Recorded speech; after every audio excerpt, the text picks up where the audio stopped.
Okay, so you want to own a cafe. Find a nice corner spot, put some plants in the window, serve good coffee, chat with the regulars. Sounds like a life well lived. Here's the thing.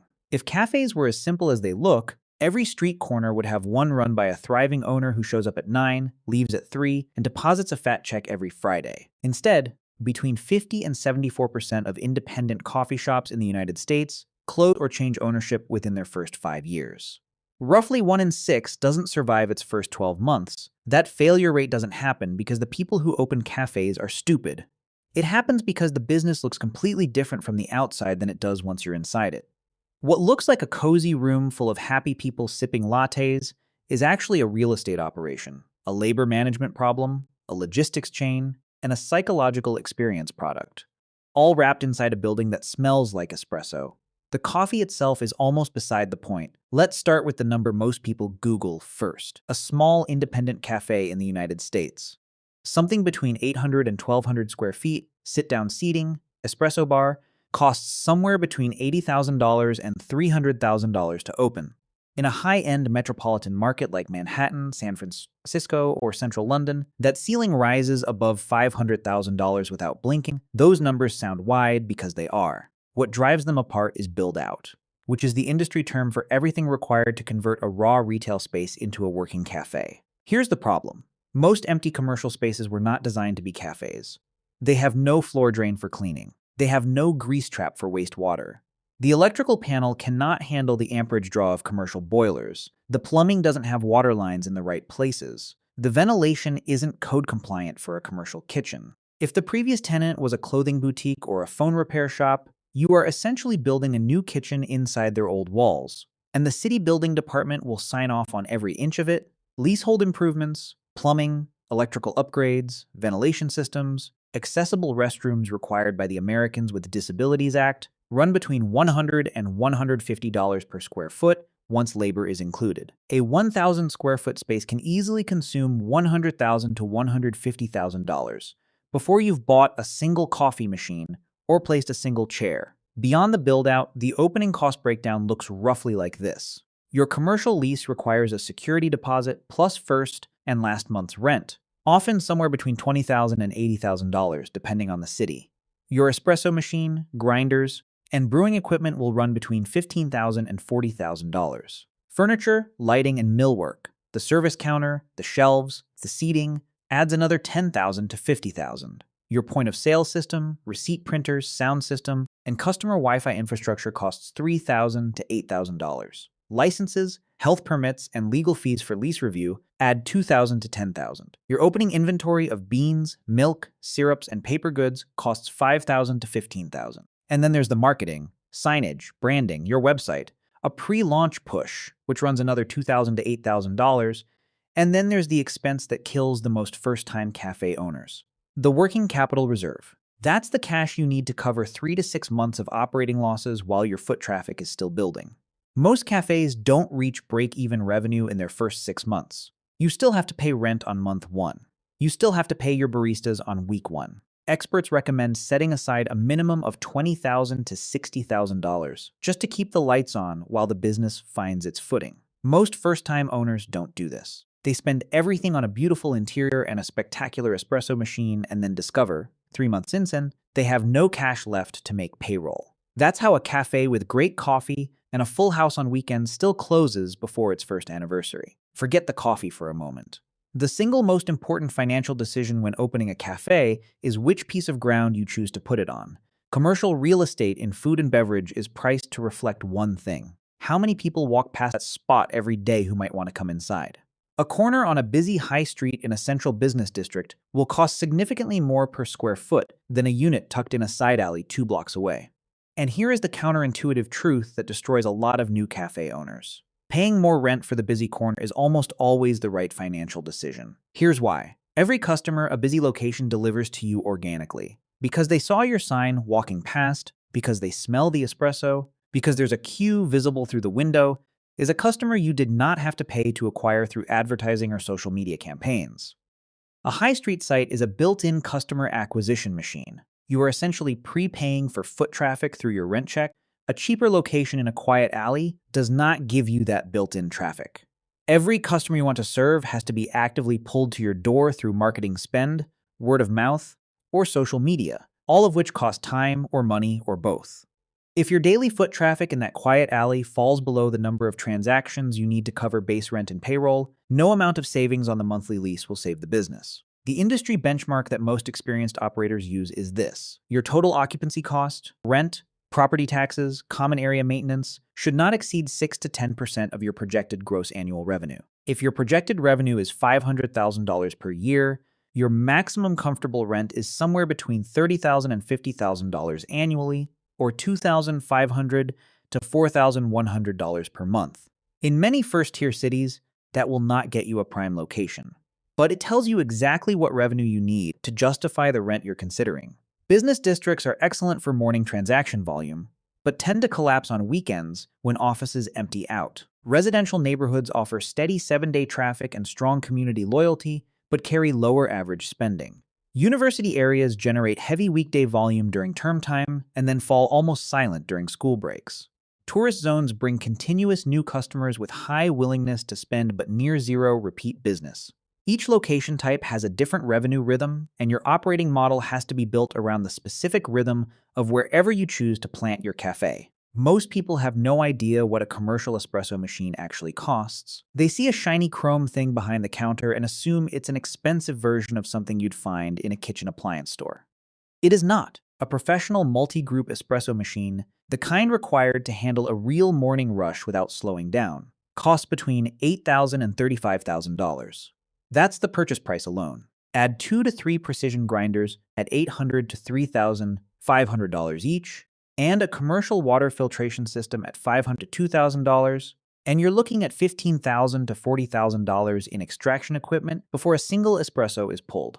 Here's the part that almost nobody budgets for in advance: the water. Espresso is over 98% water. Standard municipal tap water contains dissolved minerals, primarily calcium and magnesium, and when those minerals are heated inside the boiler of a commercial espresso machine, they crystallize and stick to the internal surfaces. This is called scale. Scale coats heating elements, clogs valves, degrades the machine's ability to maintain consistent temperature, and will systematically destroy a $25,000 espresso machine within 12 to 18 months if left untreated. A proper multi-stage reverse osmosis water filtration system costs between $1,000 and $2,000 to install. That is the single best insurance policy a cafe owner can buy, because without it, the machine that generates virtually all of their beverage revenue will be dead before it pays for itself. Beyond the initial purchase, equipment requires ongoing maintenance. Gaskets, shower screens, solenoid valves, and grinder burrs all wear down. Budget between $500 and $1,500 per year for preventive maintenance under a service contract.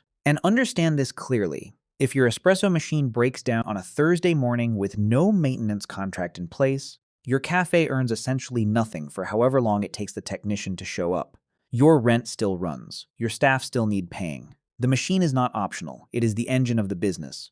Walk up to the counter of any specialty cafe in New York, Chicago, or London, and a latte will cost you somewhere between $5 and $6. The raw ingredients, ground coffee beans, steamed milk, a paper cup with a lid and sleeve, cost just over $1.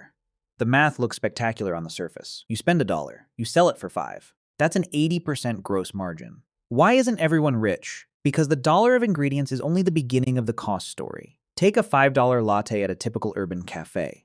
The coffee beans cost about 48 cents, based on wholesale specialty bean pricing around $11 per pound and an 18-gram dose per shot. The steamed milk runs around 35 cents. The paper cup, lid, and sleeve add 16 cents. Syrups and condiments take another 6 cents. So far, you're at $1.05 in raw ingredients. Then the real costs arrive: direct barista labor, the time it takes a trained human being to pull that shot, steam that milk, build that drink, and hand it to the customer, accounts for roughly $1.35 per drink when you factor in the hourly wage plus payroll taxes and employer costs. The store's rent, allocated proportionally across every transaction the cafe does each day, absorbs another 45 cents. Electricity and water to power the boilers, the refrigeration, the dishwasher, the air conditioning, and the lights cost around 25 cents per drink. Credit card processing fees, which now apply to more than 85% of cafe transactions in the United States, take about 20 cents. Equipment depreciation and maintenance reserve account for 15 cents. Insurance, permits, waste collection, and licensing add another 20 cents. Add it all up, and on a $5 latte, the store owner keeps approximately 85 cents. Not 80% of $5, 85 cents. That is a 17% net margin on a single well-run transaction. To cover the fixed overhead of a typical small cafe, rent, base salaries, insurance, subscriptions, an owner needs to generate around $25,000 in gross sales per month, or roughly $833 per day, every single day the store is open. Here's the thing that nobody puts on the menu board. You are not selling coffee. You are selling a room. Ray Oldenburg, an American urban sociologist, called the concept the third place. A destination distinct from home and work where people can exist in a comfortable, unhurried social environment. Throughout history, that role was played by barbershops, general stores, and community squares. In the modern American and British city, it's the cafe. The customer who walks into your store does not just want caffeine. They want 36 degrees Celsius with good acoustics and high-speed internet, and people nearby, but not too nearby, and somewhere to put their coat and a restroom they trust. They are renting a temporary piece of your real estate. They are paying for the ambient conditions you've engineered. And the evidence is in how they behave. They will spend 45 minutes choosing a coffee at home, drive 15 minutes to your store, pay $5.50 for a drink they could have made for 60 cents, and consider the morning a good use of money. But here's where the business math gets complicated.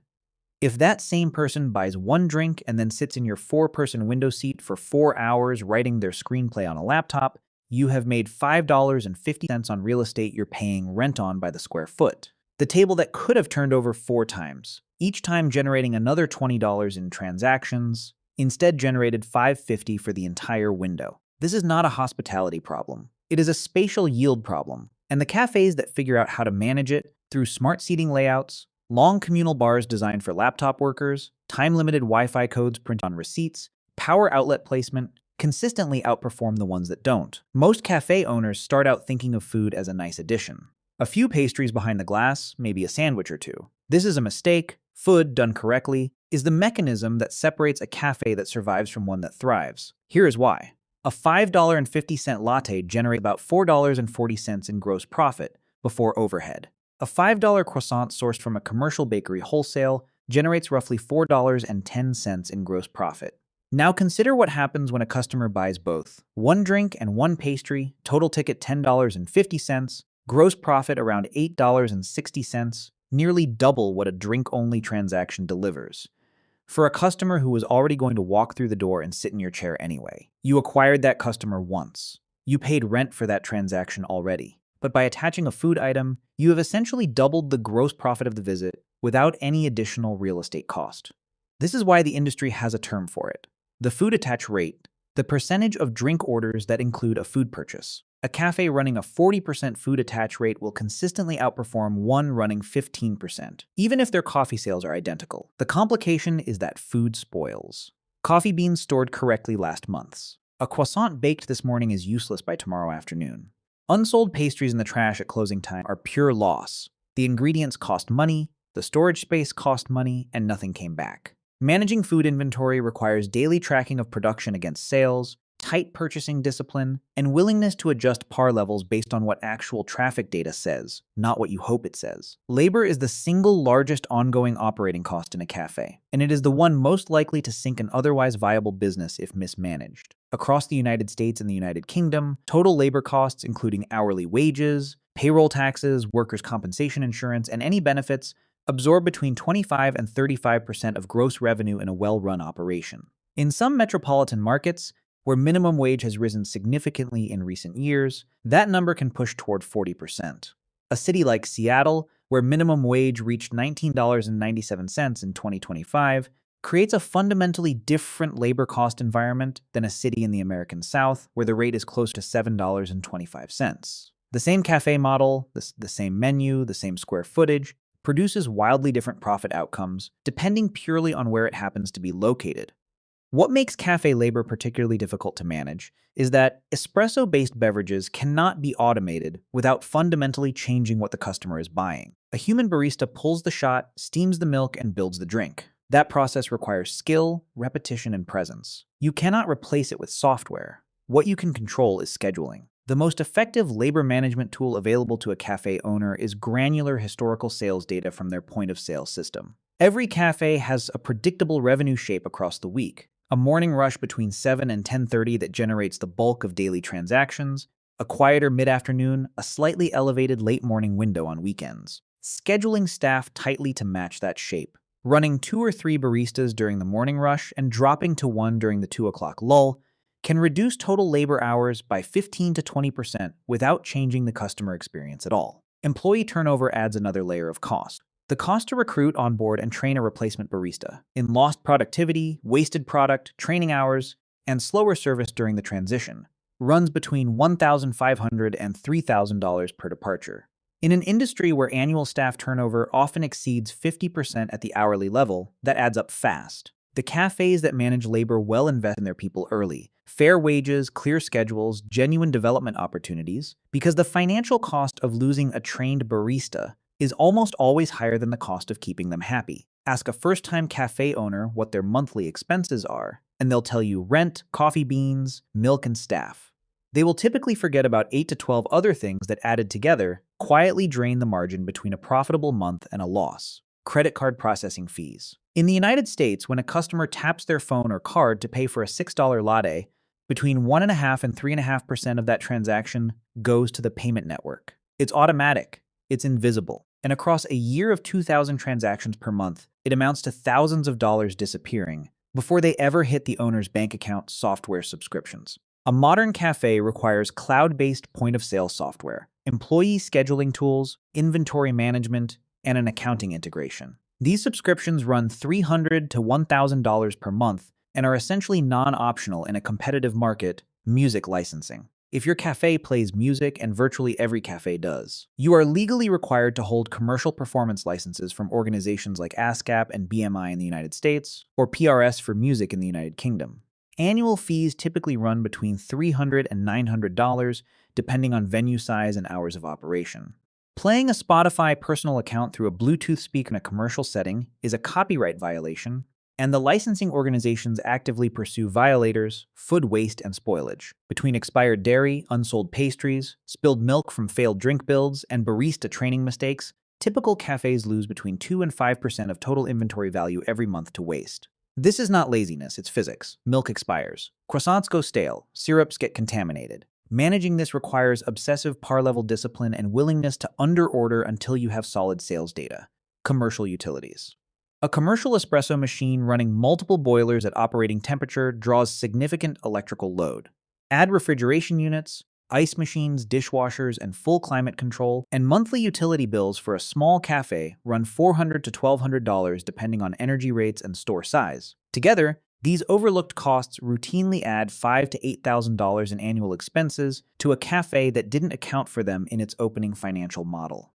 That's the difference between a 10% net margin and a 4% one. A well-run independent cafe in the United States generating $500,000 in annual gross sales, which is roughly in the middle of the typical range for small to medium-sized urban stores, will produce a financial picture that looks something like this. Cost of goods sold, including all coffee beans, dairy, food purchases, and packaging, will absorb around $140,000, or 28% of revenue. Total staff payroll and taxes will run $160,000, or 32%. Rent and occupancy expenses will take $45,000, or 9%. Utilities will cost $7,500. Credit card processing will consume $12,500. Software, marketing, and insurance will add $20,000. Equipment maintenance and food waste allowance will run $15,000. What's left? $50,000. 10% of gross revenue. That is the net pre-tax operating profit for a reasonably well-managed cafe doing $500,000 in annual sales. Now factor in the owner's salary. If the owner is working full-time as the general manager, which virtually every independent cafe owner does, they need to pay themselves a market rate salary of somewhere between $40,000 and $65,000, either from that profit or in addition to it. Most owners structure it as the latter, meaning total personal take-home between $70,000 and $125,000 per year when the salary and the profit draw are combined. Given that you invested $150,000 to $300,000 to open the store, a realistic payback period on that initial capital is 3 to 5 years, assuming the store performs at or above the median. That is a reasonable business return. comparable to what you'd get from a well-managed small franchise or a stable dividend-paying investment, but it is not wealth generation. It is income generation. A single cafe very rarely makes anyone rich. What it does consistently is create a stable middle-class income for someone willing to work inside it every day. In a strong year, prime location, strong foot traffic, a food attach rate above 40%, disciplined labor scheduling, low turnover, a well-run cafe generating $500,000 in revenue produces a net profit of $50,000 to $75,000 before the owners draw. In a hard year, a major road closure cutting foot traffic for 3 months, a key barista leaving and taking regulars with them, an espresso machine requiring an unplanned $8,000 repair, a cold winter suppressing January and February foot traffic, the same cafe generates $350,000 in revenue and produces a net loss of $15,000 to $30,000. The difference between a good year and a bad year is roughly $100,000 in outcome, and very little of it is within the owner's control once the store is open. The location, the equipment, the staff, those decisions were made before the doors opened. The risk was baked in before the first latte was ever poured. This is what the romanticized version of cafe ownership never shows you. The owner who shows up at 6 in the morning and leaves at 7 at night is not just making coffee. They are managing a real estate investment, a human resources operation, a logistics chain, a brand identity, and a customer psychology experience. Simultaneously, every day, usually without a manager beneath them to absorb any of it, a single cafe, run well, produces an income. A scaled cafe operation produces wealth. The moment a successful owner opens a second location, the economics change structurally. Administrative overhead, the accountant, the scheduling software, the branding, the social media presence, is largely fixed. Adding a second store adds revenue without proportionally adding those fixed costs. A third, a fourth, a fifth. Each increases revenue while overhead stays largely flat.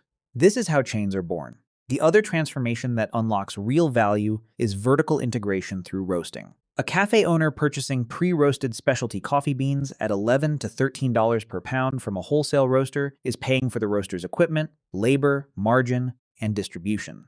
The operator who builds or acquires their own commercial roastery and purchases raw green beans directly from an importer at $2.50 to $4.50 per pound changes the entire unit economics of every beverage they sell. And because the roastery is now a production facility, they can wholesale beans to other cafes, hotels, and offices, turning what was a cost center into a new revenue line. Starbucks began as a single store in Seattle's Pike Place Market in 1971. Blue Bottle Coffee started in a San Francisco farmers market in 2002 and was acquired by Nestlé in 2017 for close to $500 million.